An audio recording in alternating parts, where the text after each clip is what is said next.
Hello, it's Orlando Caesar. Thank you very much for inviting me to your party. I have a few things I want to say, and hopefully you'll find my comments noteworthy, but it's another installment on my pharma journey, my pharmaceutical journey of 32 years. I'd like to pass along some observations so that you can look at those and think about why did that happen and what can we learn from it. First of all, one of the principles that we learned marketing in pharmaceuticals is the concept of fair balance. That pretty much says that when you state the features and benefits about your product, you should also state some side effects, some contraindications, some places where someone should be cautious when using your product. So if you see us advertised on television, you will notice they will tell you about all the good things about the product. But then before it's over, they will give you a list, and sometimes the list seems exhaustive, but it'll tell you about some of the side effects that you have to watch out for. So if I'm going to talk to you about some of my interactions, I'm going to tell you about the good times, the great times. My career was an outrageous good time. I learned a lot. My philosophy was always, if it's not fun, it's not fair. If it's not fair, it's up to me to do something about it. I was able to learn a lot, exposed to a lot of different concepts, which helped change my life and also gave me the opportunity to pass this information on to others. And it also allowed me to grow from these significant number of exposures. One of the things my wife would always say is that I loved your company because of what they taught you, because of the training that you received. Now, she saw me before I started, she saw me during my journey and afterwards, and she prefers afterwards and during my journey because she sees I'm a better person because of it. So when I look at and I talk about my journey, I really enjoyed myself because if it's not fun, it's not fair. We do have the power to make a difference. Now, within all of the good things that happened, there are times when you sit back and you think about why did this happen? And you know it was not such a good thing. One of the things that I observed over and over again throughout my career, that whenever I was present, if I was interactive, the room seemed to be a little bit more interactive. No matter how far I rose within the company, there are always individuals within the company that regardless of my position, they felt they can challenge me. And this was particularly noteworthy when they did not have that same level of courage and power when it came to addressing other people. I rationalized that by saying that if I was present and they caused them to interact more, they benefited, the company benefited from it. Let me give you a particular case in point. At one point, I was the Senior Director of Diversity and Work Life. I attended a training session of our district managers. At this session, I made some comments.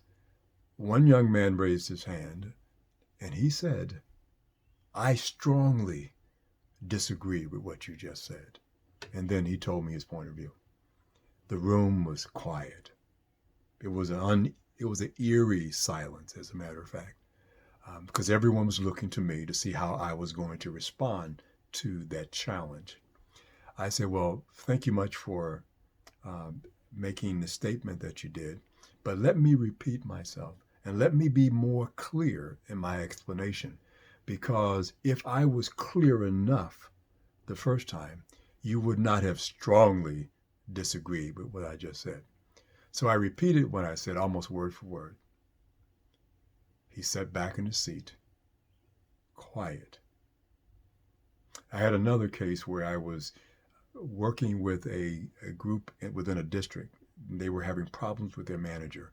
And so I was giving a presentation up front, talking about things that they need to think about, like the self-fulfilling prophecy, and we kind of like see what we want to see on some things. I left the room. A week later, I received a phone call from one of the individuals in the room, and she said she was kind of nervous about it, about calling me. But she said when she reached the car to drive back with her sales reps in her district, my voice came from the back of the car. And I said, my voice? She says, yes, apparently the senior representative in that group had taped my presentation. Taped my presentation, not gaining my permission, not letting me know that it was occurring, but he taped my presentation. Now, why and where would somebody get the kind of boldness to do something like that? But it was done. And she called me to let me know that it had occurred. So there were times when I was at meetings and I'm challenged. We merged years ago. And I was with one of the individuals from HR.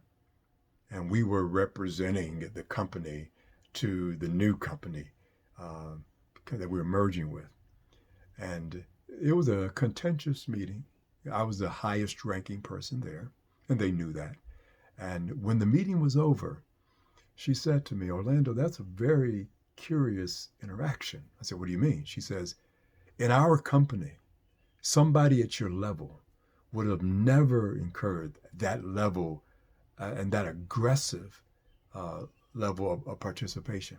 I said, I know, but I'm used to that.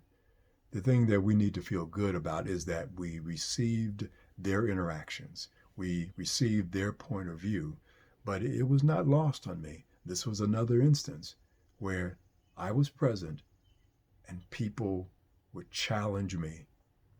And I saw the people later and after we merged and they did not challenge anybody else to the level that they challenged me.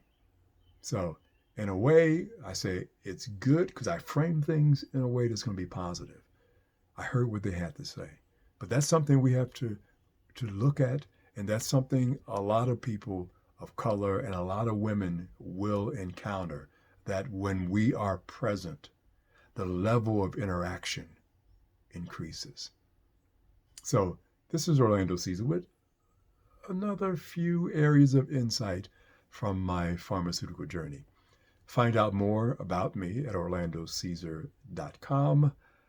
Have a great day and let all of your greatness emerge.